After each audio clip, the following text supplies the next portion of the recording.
होते हैं।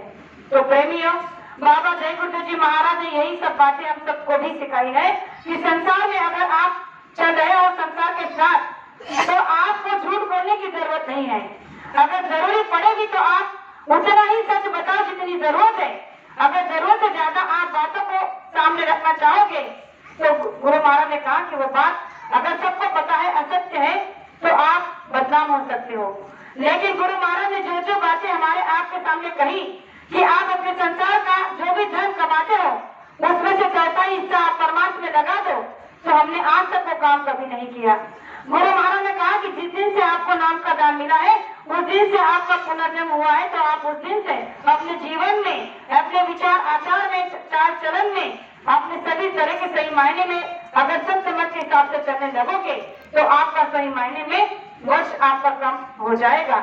इसीलिए संत महात्मा हमें हर बात सचित होकर समझाते हैं, लेकिन सत्संग को सचित होकर सुनते ही नहीं है तो सत्संग को समझेंगे क्या।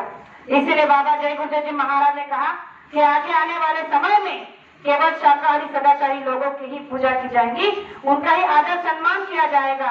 आज जो तिरंगा भारतवर्ष में घर घर पर लहरा रहा है, ये भी बाबा जय गुरुदेव जी महाराज की भविष्यवाणी है कि उन्होंने कहा था कि भारत ही विश्व गुरु बनेगा और भारत से ही सारे देश में लोगों का मान सम्मान बढ़ेगा। भारत से ही लोग मदद मांगने के लिए आएंगे और भारत एक ऐसा संविधान देश बनेगा जिसे भारत सभी देश भारत से मदद मांगने के लिए आएंगे।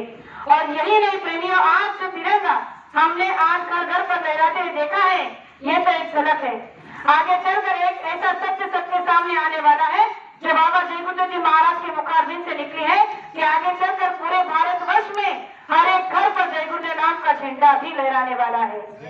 और वो समय भी बहुत दूर नहीं है, हमारे आंखों के सामने आ रहा है कि एक दिन सारे विश्व के घरों घरों पर जय गुरुदेव नाम का झंडा लहराएगा और तभी सारा देश भारतवर्ष विश्व गुरु कहलाएगा। तो इसीलिए ये सारे संकेत हमारे आंखों के सामने इसलिए हो रहे हैं क्योंकि गुरु महाराज की भविष्यवाणियां हैं और संत महात्मा की कही बात कभी भी असत्य नहीं होती। इसलिए कहा जाता है कि संत वचन पढ़ते नहीं पलट जाए ब्रह्मांड। इसलिए हमें अपने बातों पर एक बार विश्वास नहीं करना चाहिए, लेकिन गुरु महाराज की कही हुई एक एक बात पर विश्वास करने के लिए सीखना चाहिए, क्योंकि उनकी बात हमारे आप के लिए पत्थर की लकीर बन गई है।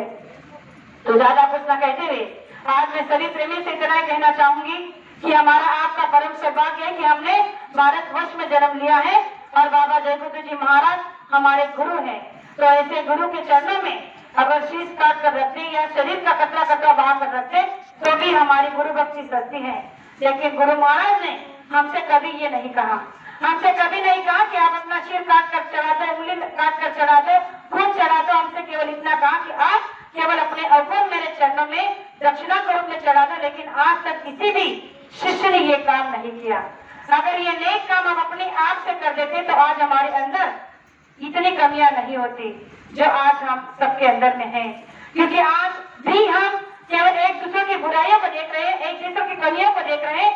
तो गुरु महाराज ने कहा है कि बुरा बुरा सब कुछ कहे बुरा ना मिलिया कोई, बुरा बुरा सब कुछ कहे बुरा ना मिलिया कोई, जब दिल को जो अपना तो मुझसे बुरा ना कोई।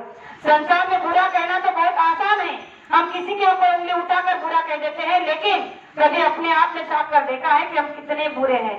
तो गुरु महाराज ने कहा कि जब एक बार अपने अंदर झांक कर देख लेंगे तो पता चल जाएगा कि हमारे अंदर आज भी कितनी कमियां हैं, कितनी बुराइयां हैं। और उन्हीं बुराइयों को गुरु महाराज के चरणों में चढ़ाना ही एक गुरु भक्ति, सच्ची गुरु भक्ति है और सच्चे गुरु का, सच्चे शिष्य का ये परम धर्म है। तो आज के इस पावन अवसर पर मैंने आपके सामने जो दो शब्द रखे उस तक तो कहने में कोई शब्द ऐसा निकल गया हो जो मुझे नहीं कहना चाहिए था, तो आपकी छोटी बेटी समझकर माफ करना ऐसे आशा करती हूँ और मेरे दो शब्द को यही विराम देना चाहती हूँ। जय गुरुदेव। अभी